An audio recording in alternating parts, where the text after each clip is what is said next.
Technology Drivers, Strategic Directions. Please welcome Jonathan Atkin.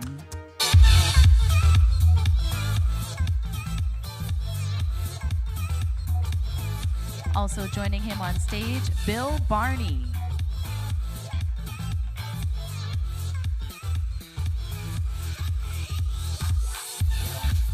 Bevan Slattery.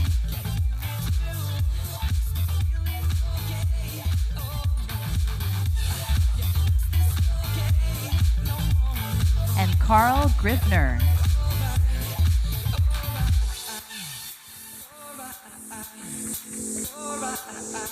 Well, welcome. What I'd like to get started with is maybe ask, starting with Carl at the end, and then Bevan, and then Bill, just kind of bring us up to date on changes in your company's strategy since last year's PTC. What are some of the major strategic milestones and operational milestones? Yeah.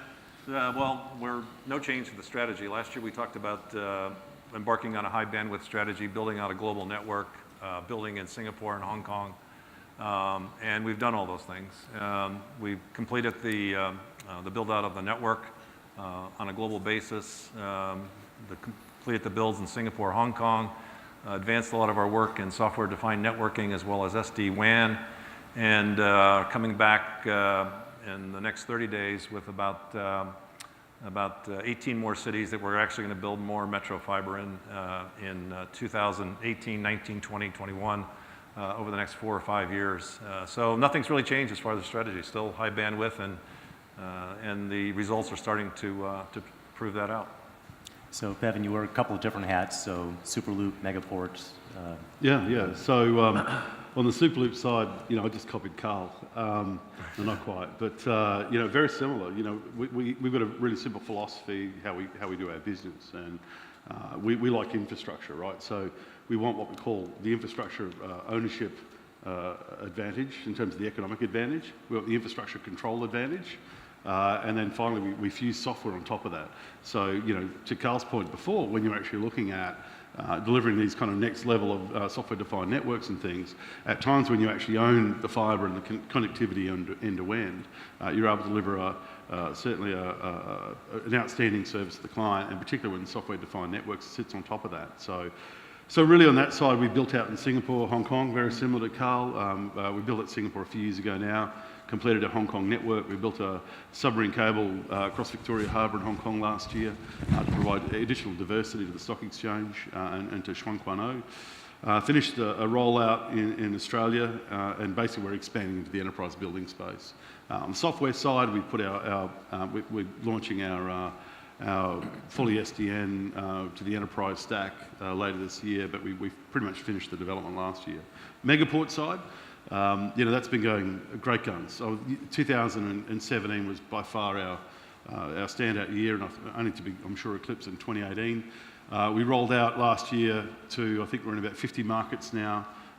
Great partnerships with Digital Realty, CyrusOne, EdgeConneX, and it's just been going great guns. 50 markets, nearly 200 data centers now in there, and we interconnect with all the leading cloud providers in the world, whether it's AWS, Amazon, Azure, Ali Cloud, IBM Cloud, Oracle Cloud, all those types of providers. So really on the Megaport side, it's more data centers, more partners, more coverage. Great. Bill, please. Well, we're doing a lot of the similar things, but I think we're unique in that we're the first telecom company to exit the wireless business, which we did this year. So, with Reliance Communications, which I'm also the CEO, is the first time that's been done in history. And we're also in the process of building a new cable called Eagle, which is coming out in the next 2 years. And then we're a lot of focus on data centers. We're the largest data center provider in India now today, and we're going to continue to grow in that space. So. Very active. Strategy's changing a little bit. It was a pretty exciting year for us. We went through quite a bit. Great. So I think we'll kind of drill back on India a little bit later on. Got a couple of questions I want to ask you around demand, end user markets, geographic expansion of your network, and then if there's time, I'll throw it up to the audience for questions. So please make yourself visible if there's anything you want to ask about 20 minutes through or so. So one question kind of straight away is that more and more the OTT and content players are building their own cables, they're building their own data centers and other physical infrastructure. How does that make you relevant over the next 5 to 10 years? You're seeing that as a threat, partnership opportunity. How does it change your model? Why don't we start with you, Bill? Well, I think we're seeing now, and there's a new era with governments looking at how to operate. One of the things that many people don't know about the OTTs is they don't pay taxes and they don't pay license fees. So one of the things that you will see, I think, in the next couple of years is regulators starting to react to that. So I think one thing is the telcos will become relevant or continue to be relevant, obviously because we're licensed operators in our various markets. We have a franchise there, and we also pay taxes generally. Not all of us, but most of us pay taxes. So I think from a regulatory standpoint, we'll continue to operate. You, not me. I mean, he doesn't pay. You guys don't pay taxes. We pay taxes, but I think that will. There's either going to be a change where these companies actually have to operate as telcos, or they're actually going to have to pay the fees that actually come with being an operator and having the infrastructure and also security, the surveillance. Each one of us operates that has security requirements, whether it be in Europe, whether it be in Asia, whether it be in India. You have to build networks that are secure and actually are monitored by governments. And I think that's one of the things that many of these OTTs will have to get used to in the years ahead. Bevan, your take. It's funny, within each segment of the industry, whether in the wireless space or the fibre space or the data centre space, the OTT providers actually provide both a threat and an opportunity in each space, right? So, they want to get to more and more eyeballs. They've already got the eyeballs in many regards in terms of the content. They want to be able to deliver it cheaper to the eyeballs. So from my side, because we don't really have a retail ISP or a mobile wireless kind of network with consumers, the OTT guys are continually trying to find ways to, and they'll tell you up front, to disintermediate the market. And it's absolutely in their interest to do so. And it's an opportunity for carriers to get on board with that, but understanding the risk reward that comes with that. It can be difficult sometimes for incumbents to kind of be in. So I think more for the incumbent side, it's more of a risk. There's potential for competitors to use that to their advantage. I think similarly, then you look at the enterprise space that I'm probably more in. Really for us, I see it as a big opportunity because all that content sits in the cloud, and from my space and certainly all of our space really here, that needs to get to corporate eyeballs. And at the end of the day, typically the enterprises aren't using wireless devices. They're still using wireless devices, absolutely, and there'll be more migration to cloud. But in saying that, they've got a different set of regulatory requirements. They've got a different set of, whether it be in terms of data retention, whether it be in terms of data retention, data sovereignty, uptime, reliability of their clients, and certain accreditations.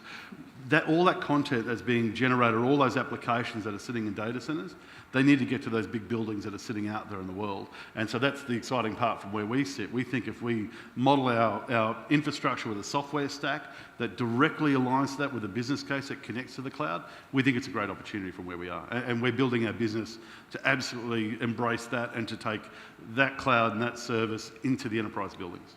So, Carl, you're not exactly an incumbent, but you're a well-entrenched competitor. So you've seen threats, opportunities, and maybe talk about Asia and Europe separately because you kind of span two continents. Yeah, I think it's first of all, I don't think there's a single quote OTT strategy. Every one of them is different in how they deploy assets, whether it be fiber or data centers, and you've got to find your niche there. And then when you deal with the ones that are cloud providers, very much like in telecom, they're competitors and they're partners as well. Certainly in Asia, there's certainly more of an interest in building out additional infrastructure for the OTT players. Less in Europe, just because it's a fairly mature market at this point in time. But I think I view it as an opportunity, and certainly as Bevan was saying, they want to get closer and closer to the edge for latency reasons and service reasons and everything else. And I think that plays well to the kind of assets that we collectively have. So as you think about your physical network and where you choose to deploy capital on the Superloop side, you've got a host of different markets in Asia. Carl, you've got two different continents to kind of think about. And how do you kind of weigh the pros and cons to build further in Japan versus elsewhere in Asia versus continental Europe? Same question to you, but yeah. Well, we last year we looked at the markets. We looked at 250 cities on a global basis. We looked at macroeconomic reasons. We looked at cost reasons. We looked at how fast they were growing from a gigabyte perspective, ranked them, and we came up with 18 cities that we think are the high priority cities in the world, some of them of which we are in, and we'll build further into some of those cities even deeper than we are today. So it's really where the market is and where the market we think is going at the same time. For me, Superloop, from a Superloop standpoint, Asia. So the way, I've built a few businesses before in this space, and the way I explained my investment strategy was quite simple. I'm investing in building infrastructure and technology in the fastest growing industry in the world, in the fastest growing market in the world.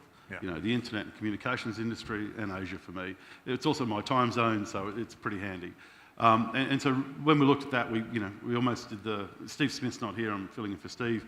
We almost did the Equinix model in terms of we picked markets where there was a stock exchange. And, so for us, Singapore made a lot of sense. Not just a stock exchange, it had the old common law, so to speak. It's a very well run country, very much the same as Hong Kong. You had rule of common law, but it's the gateway to China. So we saw, being able to do Singapore and Hong Kong as well as Australia, be that first provider able to deliver those services there, we thought it made a bunch of sense.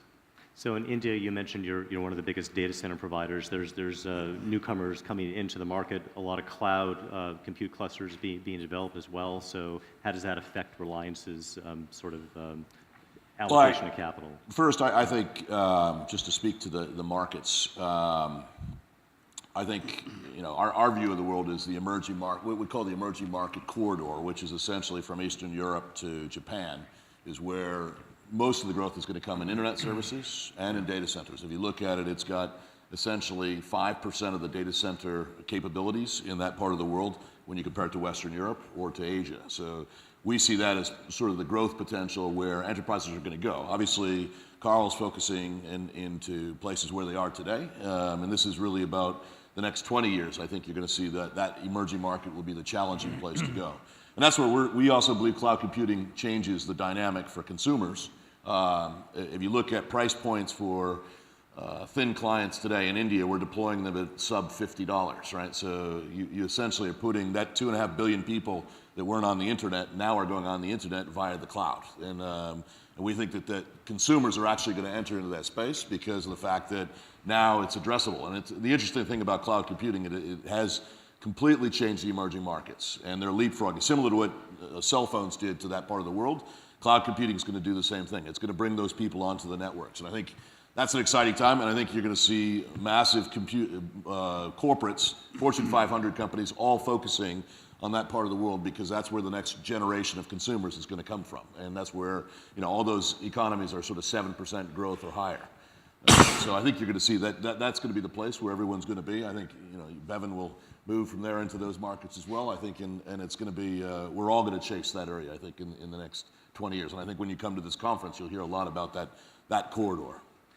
So still on the topic of India, then I want to talk a little bit more about regulation, which you mentioned. But so given the 4G usage is almost tripled, I guess, in a relatively short amount of time because of Reliance Jio and Bharti Airtel and others kind of investing. What impact is that having on the broadband networks and on the data center infrastructure? Well, I think India is a bellwether for what can happen in a hyper-competitive environment. So you had a carrier came in, essentially offered free services and changed the dynamics. Four companies exited the business in 1 year after that. And if you look at the industry today, if you're a private equity guy, if you look at the ARPU per consumer, okay, on an EBITDA basis, each one of these companies, if you subtract CapEx from EBITDA, it's negative. So they're all the entire industry right now is negative cash flow. Every subscriber is negative cash flow right now, which is hopefully will not be a worldwide trend. I think that regulators and governments are realizing the challenges that this can bring. But I mean, it's the reality of what happens in a hyper-competitive environment, and it's a bellwether for what could happen in the United States or in Western Europe if you have a very aggressive new player comes into the market and changes the pricing dynamics. So on regulation, I guess one topic that comes to mind more from a U.S. perspective is net neutrality. I think it remains to be seen what sort of impact that has. Any of that debate going on in the markets where you operate? And then from a permitting standpoint, as you deploy infrastructure, what have you found to be some of the challenges as you compare where you've expanded on the fiber side for each of you? Yeah, not so much, I think everybody's kind of watching what happens in the United States. It kind of flip-flops back and forth as to what the outcome's going to be. But we don't, I think, from a regulatory perspective, at least in Europe, it's primarily on data protection. The law goes into effect in May, and I think a lot of people are now starting to figure out what the implications of what that potentially means. And certainly from a data center perspective or even a network perspective, it has a lot of far-reaching pain points as far as an enterprise is concerned. So I think that's the big focus. In Asia, each market's going to be different, and so there's really no universal, regulatory agenda in Asia that I see at this point in time. So everyone will be different at this point. And as you deploy capital, I mean, you've been doing this for a while, Yeah. But any changes in terms of learning curve gets faster? You can kind of light up new cities quicker. Yeah, I think in our experience in Singapore, probably very similar to the Bevans, was fairly quick. I think Singapore, I happen to love it. So it's a great combination of capitalism and socialism, and everything works really, really well. So we got that done pretty quick. It's tougher in other markets for other reasons. Tokyo and Hong Kong, it's more dense. There's more competitors. It's just kind of harder to kind of get things done. But that slows you down a little bit, but it doesn't stop us from doing additional builds. Bevan. Yeah, look, I think Carl's nailed it, and I think that's a really important point. As industry people, we often do focus very much on the things that, as a networking person, this is the priority. And don't get me wrong, net neutrality I think it is a fairly big thing, because it can actually trickle effects in terms of other countries looking at doing that. But I think that's going to be a really interesting thing to watch this year. I think it's an issue, quite a serious issue, particularly for the United States. Hopefully most other countries don't adopt that mentality, or at least legislate forward to avoid that mentality. It does happen.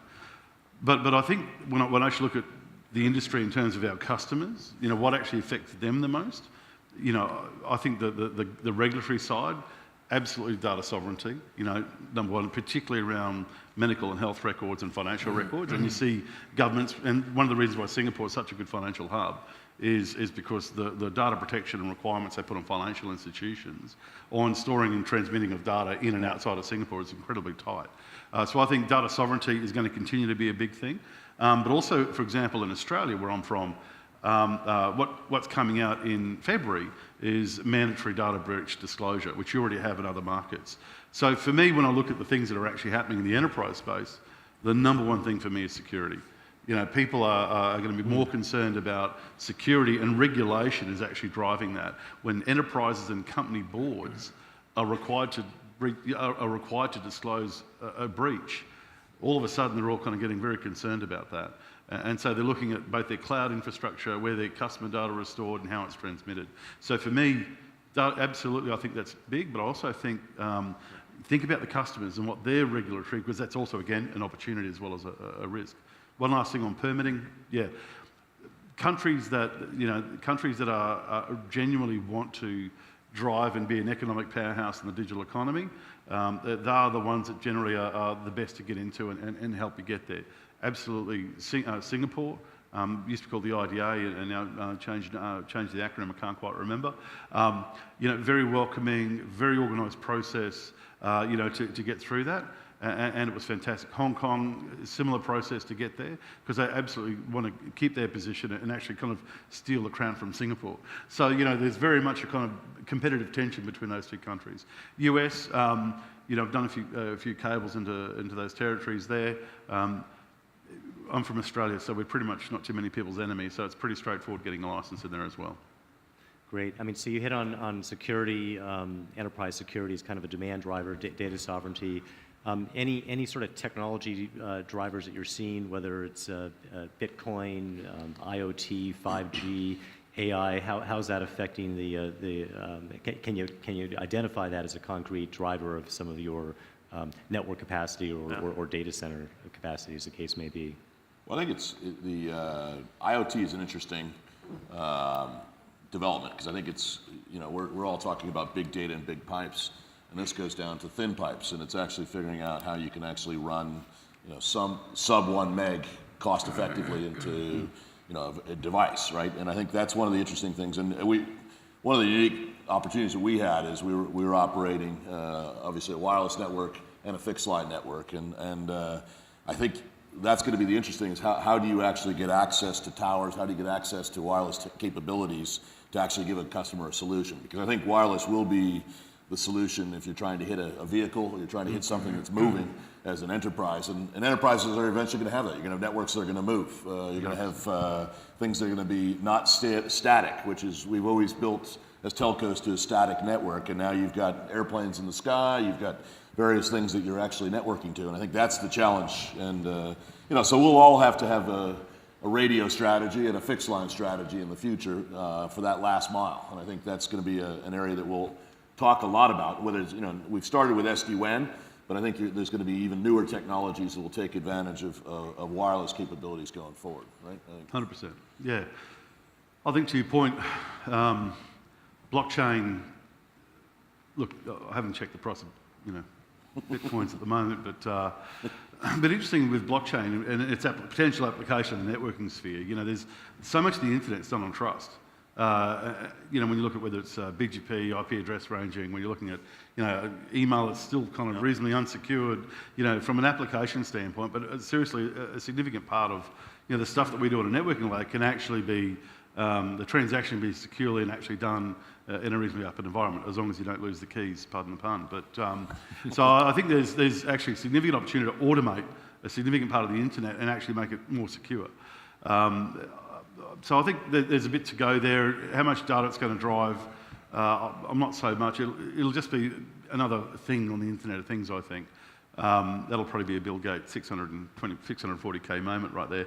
But the Internet of Things is that point, and ultimately what this leads to is more data is going to be forced into data centers, and Bill's absolutely right about 1 meg. I was talking to an IoT company that does the devices out there, and they was telling me about a device that looks at how much water is being consumed, and it sends out a 12-byte data. It's 12 bytes of data, and that's it. It's like on-off type thing. And I was like, wow, that's amazing. But when they're talking about rolling out 1 million of these things, 2 million of these things, 10 million of these things, and then talking about literally, I think we will be billions of these things. When you think about that, and then all that data is going to be stored somewhere, but the most important part of that's actually going to become part of the AI side of it, right? Or even first up, it'll be about controlling a transaction or an event. The water need to do something else and whatever it's going to be, which will then go into criticality, because even though it's small data going in, that data packet that's small could be incredibly critical, right? It could be very remote. It could be something that's very, very important. So all of a sudden, resiliency is going to be important. All of a sudden, the crunching is going to be very important. And then that data will be sitting in a data lake somewhere that will have to connect to another data lake somewhere. That then there'll be an incredible amount of value if you can get a bit of AI that can connect to this data lake over here and this data lake over here and this data lake over here. When you actually get that, I mean, that's when Skynet started, and we're pretty much the slaves of the robots. But we're well on their way there. But give us 5 years, and we'll be talking about our robotic friends up here. I have had the same thought. All you have to watch is the Terminator series, and that's the future of data centers.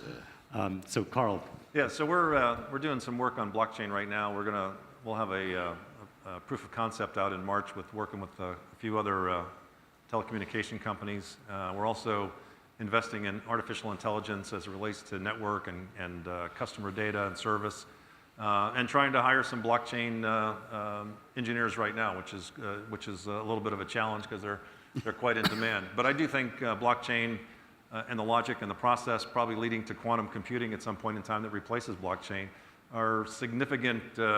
Can be significant improvements in cybersecurity for a lot of different applications, and offered as an SDN platform at some point in time. So we think it's important. We think it's important, and more customers. I talk to a lot of the capital markets. You talk to almost any customer, they're doing some work in blockchain today, and so you've got to be in that mix, so to speak. And and what they're doing and what we're doing. It's early, and there's obviously a lot of issues with blockchain technology in terms of processing power, but I think it's something you got to play in the game right now.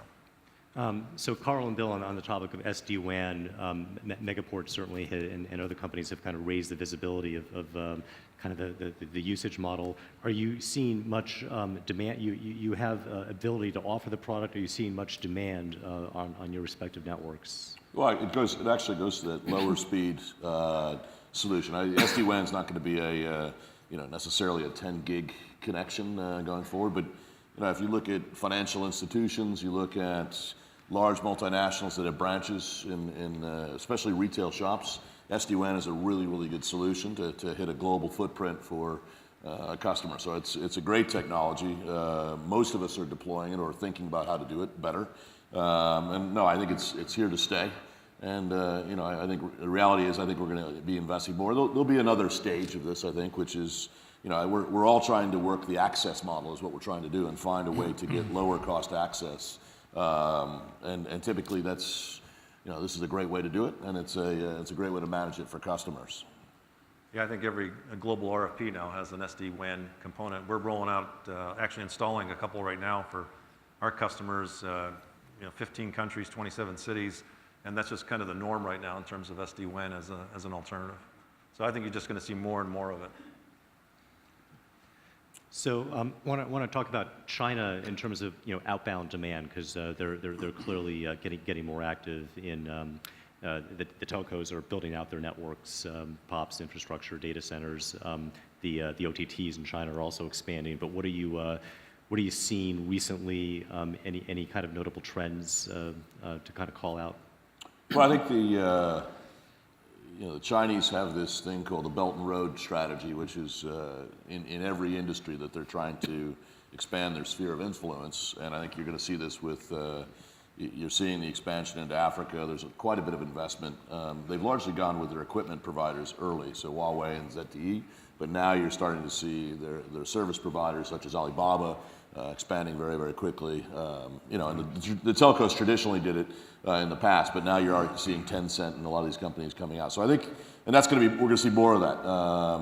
And I think there'll be challenges by governments because I think there's an issue of reciprocity coming into China right now. China's largely a closed market. So a lot of foreign companies are saying, well, you're coming into my market, we need to be able to get into yours. And so I think there'll be a lot of trade and government-to-government discussions about this. But I think the reality is Chinese are coming. They're expanding very quickly. They've got great technology and great technology companies.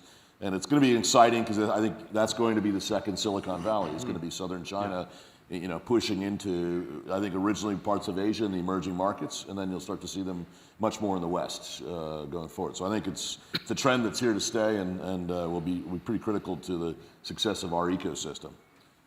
100%. I'm not as invested, obviously, west of Asia. My investment's mostly straight in Asia on the Superloop side. Obviously, we do a fair bit of work with the cloud providers in China through Megaport. Completely agree with Bill. The interesting point is I think the influence of China outside of China will be really significant, even more significant over the next 5 years in the space that we're in. And it's because of I'll pick a place like New Zealand. It's a very small market. But there's actually a lot of Chinese people in New Zealand. And, we were seeing traffic flows going from China where everyone's basically downloading their favourite TV shows, in New Zealand. But the other point that's interesting is I think people like Alipay and Tencent and WeChat, and those applications are actually gaining foothold in those markets. So you obviously need to have, we all kind of use WhatsApp, well, most of us use WhatsApp in the industry from the, I suppose, the more traditional side. But, having WeChat's very important in dealing with that. And I actually think from a transactional standpoint, we're going to see, not just the cloud service move out, but I think we're going to see the transaction applications moving further out. Because, they're tried and tested and incredibly successful in China, and they're taken up. So I think their influence in transaction shouldn't be underestimated. And I think it's much easier for a Chinese company to come out than it is for an American company to go in. and get that influence. So I think the Chinese influence in the telecom space, China Mobile, China Telecom, China Unicom, you're seeing them come outside. But I think the greatest influence is going to happen from Tencent and Alibaba. Yeah, I mean, Singapore is a good example with Alipay. It's pretty ubiquitous. Yeah. No, I think Bill and Bevan, the B-boys, said it well. I think we're seeing the second wave of OTT players now coming from China. We're seeing it a lot in Europe in terms of data center demand. Lots of bandwidth to connect those data centers, and as Bevan said earlier, it goes back to latency. You're not going to connect a European customer to somebody in Shenzhen and expect the same kind of service that they could get, something local in Europe. So it's starting right now. So it's a great opportunity. So if there's any questions, happy to take them now or in the next 5 minutes or so. Make yourself visible here in the front. John, just to connect prior keynote to this keynote, Juliana talked about the opportunities in Africa. So how do the players on the stage see that? So the question was on Africa, and what do you see as the kind of the opportunities there? There's opportunity there. Our strategy will be to partner with somebody as opposed to, putting assets on the ground in Africa right now. Yeah, one of the key things is when I try to enter markets, if I don't understand the market enough or have influence enough, then exactly like a partner. And it's similar with us in China. There's plenty of there's a number of really good people up there you can partner with, and really we're here to help. Those kind of organisations within Africa get connectivity. Bill will, I'm sure, take on an Eagle or a few cable that he's got into Singapore and Hong Kong, and we absolutely want to help them get from there to the last mile within the markets. I think Africa's any of those. But I always go back to crisis being that threat and opportunity. In terms of Africa, it is risk and reward. And the thing I love about Africa is that they're just going to step past, or the majority of Africa, completely step past fixed line and completely go to mobile. And then we've already seen that happen, not just in Africa, but in a whole bunch of other countries as well. From that standpoint, I think Africa's a great opportunity. I think you're going to see wireless and 4G, 5G completely go through that. I think it's a great opportunity for wireless providers. There's some great submarine cables that actually give them a backbone now to do that. And with 5G, you'll start seeing fibre get further and further out, or 4G, 5G, further and further out over the next 5 years. Not for me, but there's a great opportunity for someone. Yeah, and a lot of cloud compute clusters being built out in South Africa, in the middle there. Yeah, hi there. How much do you think that telcos and other service providers need to step up their internal R&D spending for innovation? Or should they be continuing to rely and lean on their vendors or industry associations? I mean, should that be more of a focus? Well, certainly for us it is. We think it's important because, the vendors are only going to send you in a certain direction. So when we started on the SDN path years ago, we wanted to be as independent from vendors as we possibly could, and we've continued that. That's why I mentioned we're going to invest in R&D in terms of artificial intelligence and blockchain technology, cryptocurrency. We think that there's an opportunity there for our customers as well. So I think in that regard, I think the game has changed, especially in terms of, as we move more and more into the software world and things that we can do in that area. It requires skills that we're finding we don't have in-house. Well, yeah, we always run a minimum 2 vendor strategy in everything we do. Particularly on the networking side, we have 2 main vendors we typically use. And we typically don't have them lead us down a path. If you follow a vendor path, they're generally either going to pre-sell you into something that's pretty hypey and somewhat proprietary.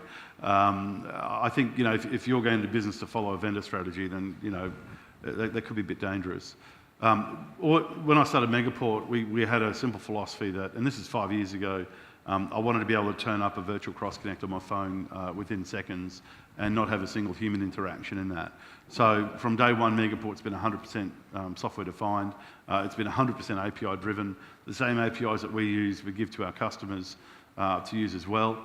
So from that strategy, we did that. Now in Superloop land, where we're basically going to the enterprise, we're basically taking a bunch of infrastructure to the edge of the enterprise. And our focus is to actually help carriers get similar functionality straight at the enterprise layer. So we're here to help people do that. And so we develop the technology. You know, we look at the technology stacks that are out there. We pick the best one. We develop our software, proprietary software internally where we need to, and we look a bit further down the road. So, you know, we actually start with a vision. And you know, with NextDC, when I started Nexus very quickly, you know, NextDC actually started with iPhone app screens. You know, I said, look, I basically want to be able to swipe in, unlock a rack, know how much power I'm using, what the temperature is, all this type of stuff. We're talking 2010, we had an iPhone app in 2011 where you could literally look at all the audit logs of every single rack you've got. You could unlock, you could do these things. And by starting with that app, I knew what technology stack I needed from a hardware standard, everything down to power monitoring on circuit boards, you know, what sensors I needed, all those types of things. It was the vision and where I wanted to take the customer and the industry, I suppose, in many respects. This is where I want to take the industry. How am I at with that vision that's a bit further forward? What technology can I do? And then I'll make the rest up with software. Bill, real quick. No, I actually, we're not necessarily developers. I think we're researchers. So when you say R&D, I think the key for telcos is to understand the vendors are going to build it at the end of the day. I don't know whether we're going to do that much software development ourselves.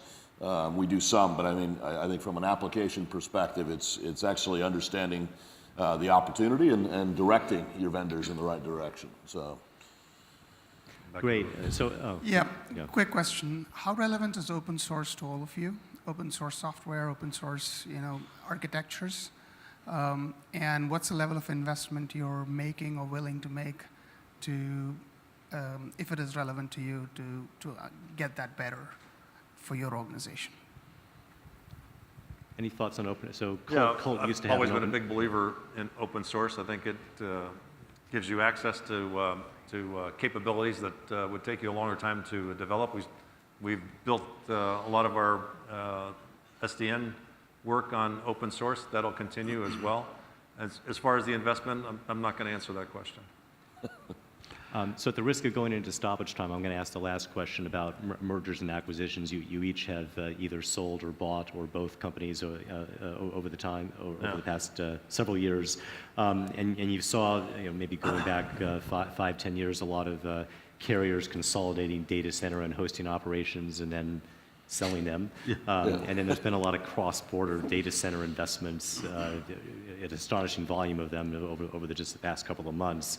What do you see over the next couple of years on the M&A side, either involving businesses like yourselves or tangential ones? Well, I think we're heading towards a pretty aggressive period of M&A and also divestitures. I think where we are right now, capital markets, it's very easy to raise money in both directions. So if you need to dispose of assets or if you need to buy them, it's pretty easy to do in the marketplace, and probably will be for the next couple of months. Actually, probably all of next year. I think it'll be a pretty exciting time. So no, I would expect to watch the industry, and I think you'll see almost a geometric growth in terms of movement of assets, and I think it's coming very quickly.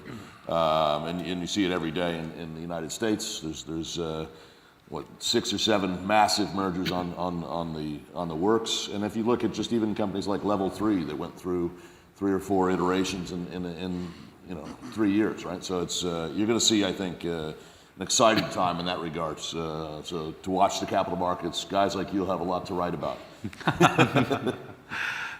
Me, from an M&A standpoint, look, those who started M&Aing, part of the term, 2-3 years ago, I think have done very well. You see the likes of, let's talk about data centers. I know that's where the question was hinted at. Equinix, have been doing a lot of M&A to get coverage and have done so very well. Digital, same thing. We're now seeing another wave of M&A because this consolidation has happened. You've got these very large organisations. So the second wave of M&A is going on, being the likes of you're seeing Cyrus and those types of people investing and expanding. I think while the capital markets are open, I think they're there. I think valuations are getting very high, rather frothy.